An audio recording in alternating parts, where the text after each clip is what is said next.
Hello viewers, Dipu ব্লগসের পক্ষ থেকে সবাইকে আন্তরিক শুভেচ্ছা অভিনন্দন। আজকে আবার চলে আসলাম দিঘিরজান বাজারে। তো হাঁসের ভিডিও নিয়ে কিছু আপনাদের প্রশ্ন ছিল, সেই প্রশ্নের আনসারের জন্য চলে আসলাম বাবু ভাইয়ের কাছে। অ্যাকচুয়ালি লোকেশনটা হচ্ছে পিরোজপুর জেলার নাজিরপুর থানার দিঘিরজান বাজারে। তো বাবু ভাই, দর্শকরা কিছু প্রশ্ন করছিল, যে প্রশ্নটা হচ্ছে এই যে হাঁসের যে বাচ্চাগুলা, এই বাচ্চাগুলা মনে করেন যে 5-7 দিনের যে বাচ্চাগুলো এগুলা বা এক সপ্তাহর যে বাচ্চাগুলো মারা যাচ্ছে, এই ধরনের প্রশ্ন কেন মারা যাচ্ছে বা কিছু এই বিষয়ে একটু বিস্তারিত যদি বলতেন। আচ্ছা, মূলত হাঁসের বাচ্চার সমস্যা হলো যে হাঁস বিভিন্ন হ্যাচারি থেকে আসলে বাচ্চা আসে। তো এই হ্যাচারি থেকে আসার সময় কিছু স্ট্রেস আছে, কিছু ধাক্কল আছে এদের। সমস্যাটা মূলত হয় অতিরিক্ত গরমের কারণে।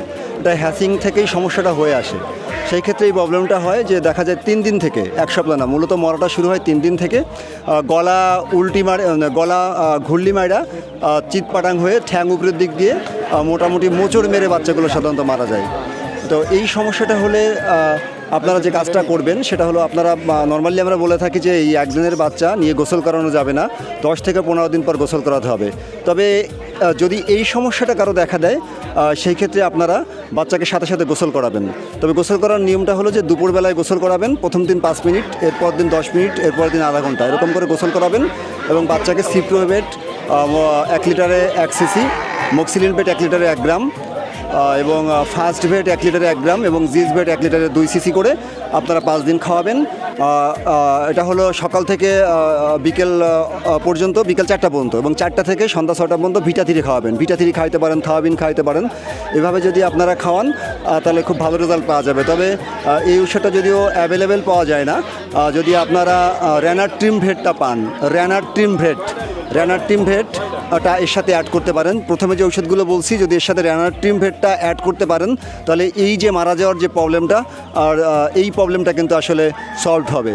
তো মূলত হলো হাঁসের বাচ্চা পালনের জন্য না বেশি গরম লাগানো যাবে, না ঠান্ডা লাগানো যাবে। আপনার যে ব্রুডিং স্পেসটা, সেই ব্রুডিংকালীন সময়টা কিন্তু খুবই গুরুত্বপূর্ণ হাঁসের বাচ্চার জন্য।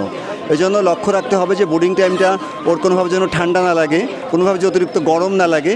এই সমস্যাগুলো যদি আপনার না হয় তাহলে সাধারণত এই যে গলা মোচড় মেরে চিৎপাটাং হয়ে যে মারা যায় বাচ্চাগুলো, এগুলো সাধারণত যাবে না।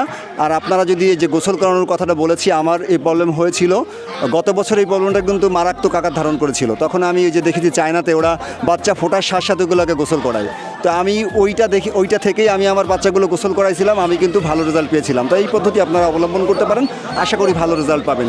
এছাড়াও ডিসক্রিপশন বক্সে আমার ফোন নাম্বার দেওয়া থাকবে, আপনারা আমার সঙ্গে যোগাযোগ করলে এতেও যদি সমস্যার সমাধান না হয়, পরবর্তী সমাধানও আপনাদেরকে আমি দিতে পারবো। ভাই, আপনি কি এই বাচ্চাগুলো নিয়েছেন? জি, আচ্ছা, কত করে পিস নিল?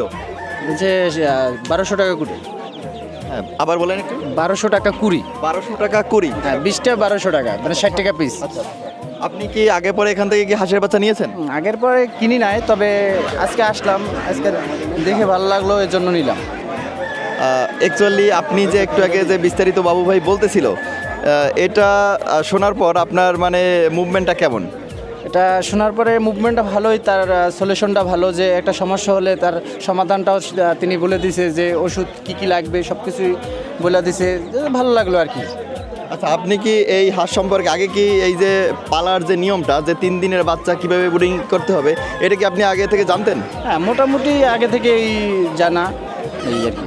তারপরে এই যে ওষুধগুলোর যে নামগুলো বললো, এটা কি এই বিষয়ে কি আপনার কোনো এক্সপিরিয়েন্স ছিল আগে?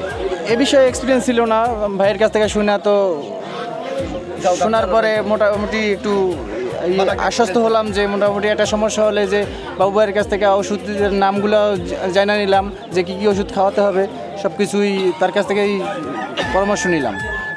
আচ্ছা ভিউয়ার্স, অ্যাকচুয়ালি আগে যে ভিডিওটা ছেড়েছিলাম, সেই ভিডিওতে আপনাদের যে প্রশ্নটা ছিল সেই প্রশ্নের সমাধানটা দেওয়ার চেষ্টা করছি। আর হচ্ছে কি যে আপনারা অনেকেই আমাকে নক দেন হাঁসের বাচ্চার জন্য, কিন্তু অ্যাকচুয়ালি আমাকে নক দিলে হবে না, ডিসক্রিপশন বক্সে নাম্বার থাকবে বাবু ভাইয়ের, তো আপনারা ওনার সাথে যোগাযোগ করে হাঁসের বাচ্চাগুলো নিতে পারবেন।